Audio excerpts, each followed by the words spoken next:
দীর্ঘদিন ধরে পলিটিক্স হচ্ছে ন্যাশনাল এবং ইন্টারন্যাশনাল লেভেলে।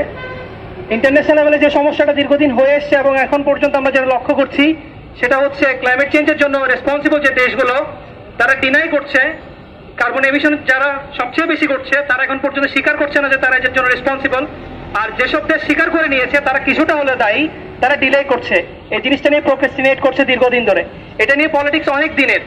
আজকের আমরা মানববন্ধনে দাঁড়ানোর আমাদের মূল লক্ষ্য হচ্ছে 2050 সালের মধ্যে হলেও পৃথিবীর সবগুলো দেশ যে কোনো ভাবেই যাতে কার্বন নিউট্রাল ইকোনমি অর্জন করতে পারে বা এই লক্ষ্যে পৌঁছাতে পারে।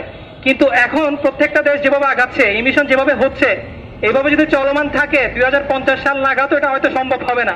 বাংলাদেশের কথা যদি বলি, বাংলাদেশ মূলত ক্লাইমেট চেঞ্জের সাথে যেসব বিষয় গুরুত্ব দেয়, এখানে অ্যাডাপ্টেশনকে সবচেয়ে বেশি ফোকাস করা হয়, যে অ্যাডাপ্টেশনের সাথেই বা অ্যাডাপ্টেশন ইনভেস্টমেন্টটা বেশি হচ্ছে। কিন্তু মিটিগেশন যে গুরুত্বপূর্ণ, বাংলাদেশে যেসব সেক্টর থেকে সবচেয়ে বেশি কার্বন এমিশন হয়, ট্রান্সপোর্ট ইন্ডাস্ট্রি, এইসব সেক্টরকে কিভাবে এমিশন ফ্রি করা যায় এখন পর্যন্ত এরকম কোনো স্ট্রং পলিসি আজ পর্যন্ত নেওয়া হয়নি।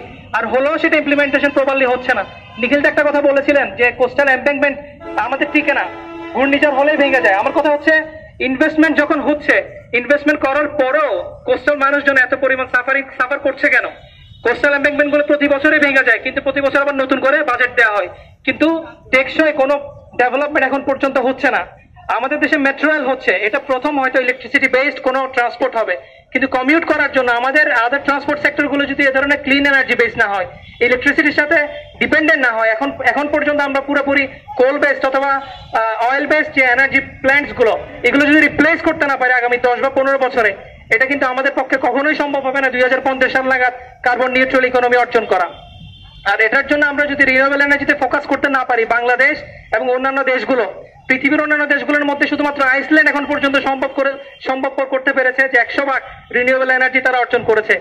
কিন্তু আমি বিশ্বাস করি ইউরোপের এবং আমেরিকা সহ অন্যান্য দেশগুলো, উন্নত দেশগুলোর পক্ষে সম্ভব। তাদের যদি এই ব্যাপারে ইন্টেনশনটা পজিটিভ হয়, তারা কার্বন নিউট্রাল ইকোনমি অর্জন করতে চায়, উন্নত দেশগুলোর পক্ষে অবশ্যই সম্ভব। এবং বাংলাদেশে আমাদের যে পলিটিক্যাল কমিটমেন্টটা, যারা পলিসি মেকার, এটা যদি স্ট্রংলি কমিটেড হয় যে আমরা কার্বন নিউট্রাল ইকোনমির দিকে আগানোর মতো পলিসি আমরা অ্যাটেইন করতে চাই, এই ধরনের উদ্যোগ আমরা নিতে চাই, এটা অবশ্যই সম্ভব আমি বিশ্বাস করি। হয় ফার্স্ট ওয়ার্ল্ড কান্ট্রি যারা কার্বন ইমিট করেই চলেছে তারা এটা বিশ্বাস করতে চায় না। আমরা প্যারিস এগ্রিমেন্টের কথা বলছি, কিন্তু প্যারিস এগ্রিমেন্টে লস এবং ড্যামেজের মাধ্যমে কিভাবে কম্পেনসেশন দেওয়া হবে এই থার্ড ওয়ার্ল্ড কান্ট্রিগুলোকে, সেটার কোনো বাস্তবায়ন বা কোনো চিত্র এখনো পর্যন্ত আমরা দেখি নাই। বাইডেন সম্মেলনের পর আমাদের মনে হলো যে এর এখন হয়তো আমরা একটা রূপরেখা পাবো যার মাধ্যমে এই কম্পেনসেশন হয়তো পাওয়া যাবে, কারণ প্যারিস এগ্রিমেন্টের বাস্তবায়নের জন্য আবার আমরা সেই আশ্বাসটা পাচ্ছিলাম। 2030 সালের মধ্যে কিভাবে এই কার্বন এমিশনটা কমানো হবে তার রূপরেখা এখনো পর্যন্ত আমরা পাইনি।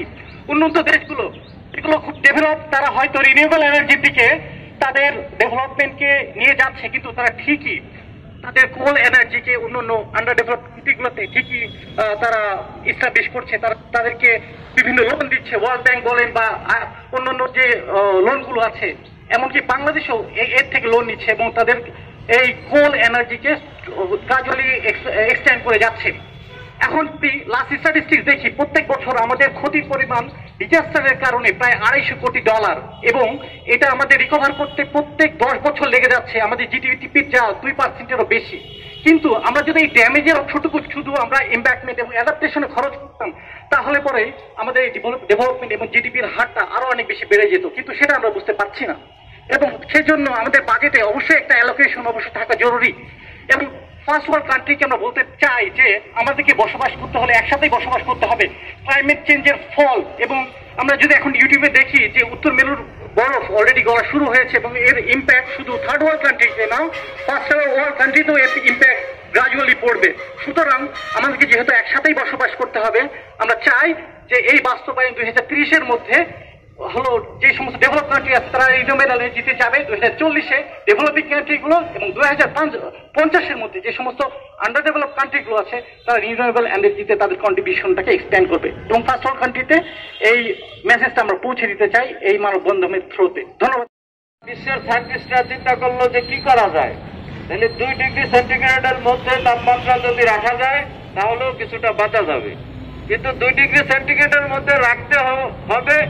আবার কার্বন নিঃসরণজনিত যে উষ্ণতা হয় সেই গ্রিন হাউস গ্যাসগুলোর যে নির্গমন সেটাও কমাতে হবে। সেটাও যদি ব্যালেন্সের মধ্যে না থাকে তাহলে আমরা 2 ডিগ্রি সেন্টিগ্রেডের মধ্যে রেখেও পার পাবো না, আমাদের বিপর্যয় অবসম্ভাবী হয়ে দাঁড়াবে। এবং আমরা সি লেভেল রাইজ হইলে বাংলাদেশের 1/3 এমনকি অর্ধেক অংশ ডুবে যেতে পারে। কারণ সি লেভেল রাইজ কতটুকু হবে প্রেডিকশনটা অতটা সহজ নয়।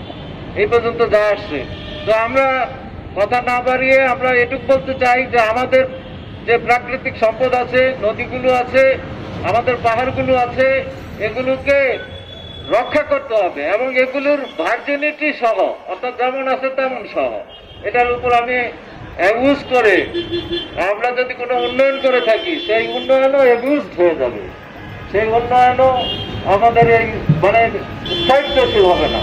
সুতরাং এরকম একটা প্রসেসের মধ্য দিয়ে আমরা বাংলাদেশে লক্ষ্য করছি যে উন্নয়ন চলছে, কিন্তু সেই উন্নয়ন পরিবেশকে খেসারত দিয়ে, মানুষকে খেসারত দিয়ে। একটা স্টাডিতে আছে যে পানির দাম নাই। এই একটা গরু কিনলো, এটা কত সস্তা হইলে বলে ও পানির দামে কিনছ, কিন্তু পানির দাম আমরা জানি যে লন্ডনে 1 লিটার দুধের চেয়ে 1 লিটার পানির দাম বেশি, মিডল ইস্টে মধ্যপ্রাচ্যে 1 লিটার তেলের চেয়ে 1 লিটার পানির দাম বেশি।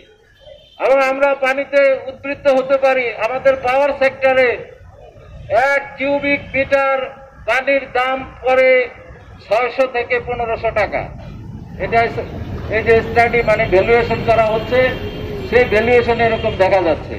সুতরাং এই পানি সম্পদ আমরা যদি রক্ষা না করি তাহলে আমরা ক্লাইমেট চেঞ্জ কিভাবে ঠেকাবো, এই উষ্ণতা কিভাবে ঠেকাবো। আমি আর কথা না বাড়িয়ে এটুক সরকারকে বলতে চাই যে জীবনের জন্য সবকিছু, জীবন প্রকৃতি থাকলে আমরা থাকবো। ইটকাট, হাইওয়ে, প্লাজা, অমুক তমুক কনক্রিটের স্ট্রাকচার সভ্যতার নিদর্শন বহন করে না। একটি সবুজ ঘাসের নিচে বসে শীতল হাওয়া সেবন করাই হলো সভ্যতা।